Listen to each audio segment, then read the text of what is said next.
Tempelberget i Jerusalem. Bare muslimer har lov til å be her, men noen timer hver dag slippes også jøder og andre ikke-muslimer inn. Disse har ofte blitt møtt av muslimske kvinner og eldre menn som roper slagord og forbannelser mot de besøkende. Noen ganger har de fysisk hindret jøder for å gå hvor de vil, og i enkelte tilfeller har det utartet til voldshandlinger. Nå er det slutt. Denne uken forbød forsvarsminister Moshe Ya'alon 2 grupper som organiserer de muslimske demonstrantene, og politi og soldater hindrer de mest aktive av dem i å komme inn på selve tempelplassen. Fremdeles samles imidlertid flere av dem i gatene utenfor, hvor de konfronterer ikke-muslimer som har besøkt Tempelberget.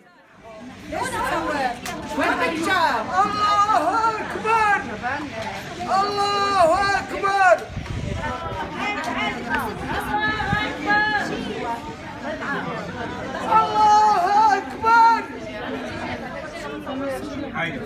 حاج ده المطر منها حكى ولا شيء وانت